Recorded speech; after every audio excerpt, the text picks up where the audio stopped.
Hi everybody, welcome back to my channel. Today I'm going to go through all of the businesses that I've had and some of the things that I have learnt from having those businesses. I have just moved rooms because the light in my kitchen wasn't very good, so I've moved up to our bedroom where the light is a little bit better. So the first ever business that I had was a company called Our Play Den. I was selling open-ended toys to families in the hope that I could teach them how to play with open-ended toys. Playing with open-ended toys is not an easy thing to do, I think, unless you're really creative. And I wanted to show people that you could do it with beautiful toys. I really enjoyed that business. I really enjoyed watching it grow and ordering from different companies and different parts of the world. I learned so much. The biggest brand that I sold was Connetix. That was really, looking back, that was a really exciting time because I spoke to, I think he was like the CEO or the director who is based in Australia. I spoke to him on the phone. I emailed him. Then there was a time where we had issues with getting the Connetix imported into the country. I think COVID was playing a part, and they were struggling to get it through customs. I had pre-orders, and I had to phone the customs people down in the port. I mean, really, I can't believe I did that. And I communicated with those people. Looking back, that's a pretty big thing. And I managed to get all the orders out. The biggest problem that I had was with some of the products, I'm not going to name names, and the quality wasn't great. And unfortunately, I can't be responsible for the quality if it's not my product. I can't keep quality checking all the products that come through the door because there'll be hundreds of products, and quality checking them before they go out, because if you imagine, if there's lots of little bits to it, that is a lot to quality check, and it just completely takes away from my time. There became a point where I started to stop enjoying packing the orders as well, and there was one night, it was right before Christmas, there was a load of pre-orders of Connetix, and I had to organise all these Connetix all these parcels to be collected. We had them completely lined up in our hallway. It was crazy, and I had booked for them to be collected. The postman turned up, I can't remember whether it was Royal Mail or DPD, and they were like, no, I think it was Royal Mail. They were like, yeah, we're only collecting it one or two, and I was like, no, you've got all of these to collect. And they were like, no, we are not collecting those. So then somehow I had to order a lorry to come and collect them. Some were going all over the world. I had one parcel go to Dubai, and I think it cost us 40-50 quid. I charged the person £20 for postage. I was so annoyed at myself. We lost out on so much money. The problem with that business that came was we were buying in a lot of Connetix. Connetix was our biggest seller, and nothing really else was selling. We were buying in Connetix, and we got into a bit of debt because we bought it in, then it was on pre-order, and then we sold it. And then that profit that we make, we'd buy more, which was great, which is what we wanted to do. But then Connetix brought out a new kind of style and pastel colours and different shapes. So then we were then expected to buy those to kind of support our customer base. So we did, but then the debt added up. So what ended up happening was we actually went in to a lot of debt. And sorry, my hair is really annoying me. So in the end, we decided to cut our losses and completely shut down Our Play Den and not sell Connetix anymore. We had tons of stock left, not of Connetix, but of toys, which was a real shame. It was very sad to say goodbye, but at the same time, it was really exciting because I was going on a new journey. So also, just quickly as well, I completely forgot, our name was Our Play Den, and I was going to trademark it so nobody else could. I did my search and everything else like that, and then another company came up known as something similar to Our Play Den, but they were a nursery, and they basically declined us to be called Our Play Den, so I lost 200 quid as well. So I had to change my company name, and I changed it to Sister and Osso. Sister and Osso because my daughter is known as Sissa to my son. He calls her Sissa. It's kind of like sister, but Sissa. And we call our son Archie Bear. I didn't want to use the word bear because of the trademark against Build the Bear Factory. But maybe I could have used bear, I don't know. But the word for bear in Spanish is oso, O-S-O.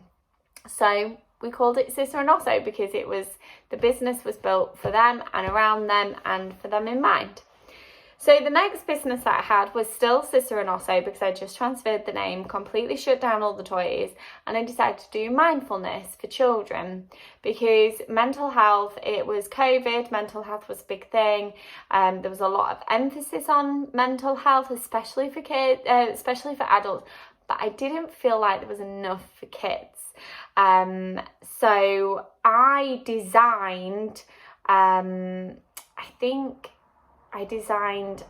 but the boards first. I designed some mindful boards. I think I've got some actually, hold on. So I designed this mindful board, which I absolutely loved. This was this size, and then I also did an A4 as well. And it was like, what can you see in autumn? So the whole idea was that you could take your child out on a walk, and then you go and find these things, and you think about how does it feel, what can you see, what can you hear, what can you smell, so that effectively what you're doing is you're getting your children to take in the environment around them, and whether it be in the home or outside, and just practice a bit of mindfulness and a bit of calm time. So like, how does the pine cone feel like rubbing their hands along it and things like that. These boards never sold. I never sold one. I think it was a really difficult thing for it to take off. I don't think people were actively searching for something like this. And also I had to get these CE tested because it was made for children. Or it's a difficult one. CE testing, if it's classed as a toy, then it needs to be CE tested. But these technically aren't classed as a toy, they're classed as an educational product. However, being me, I wanted to do things 100%, and I didn't want to run the risk of being shut down, and I wanted to get them CE tested. That was a bit of a palaver in itself. I ended up paying about £1,000 for these boards being CE tested. That was the biggest mistake of my life.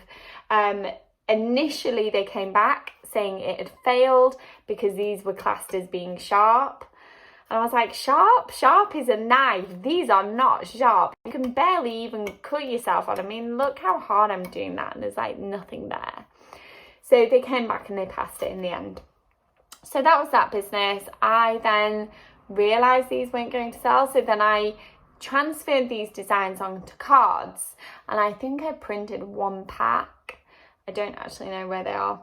And I never really advertised those because I just think it wasn't going to sell.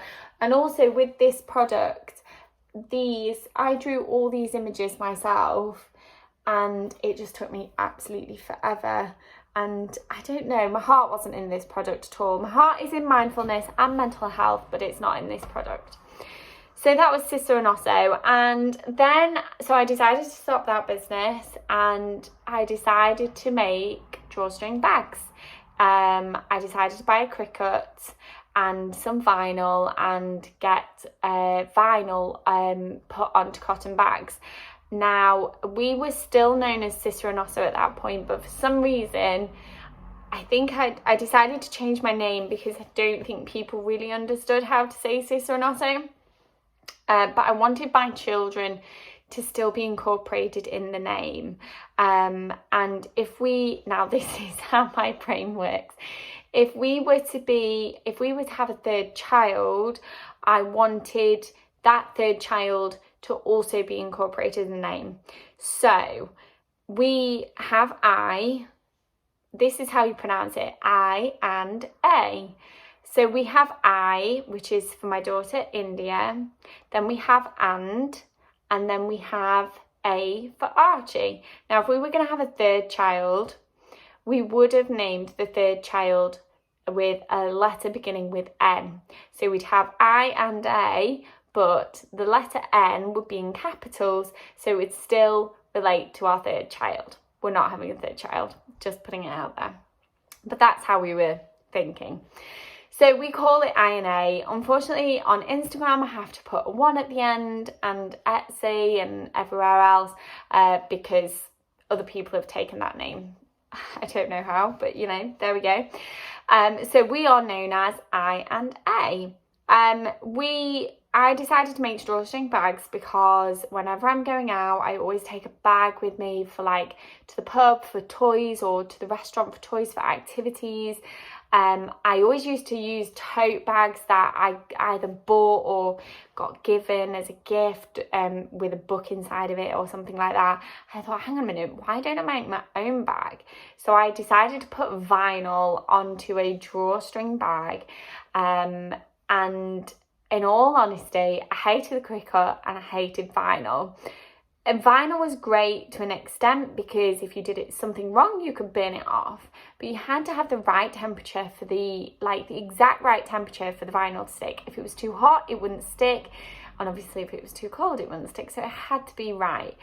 Also, sometimes the Cricut wouldn't cut properly and then you're sat there peeling and weeding, I think it was called. Oh, I don't know. And then when I put a bag in the wash, because the bag had stained from strawberries, the whole bag just crinkled up.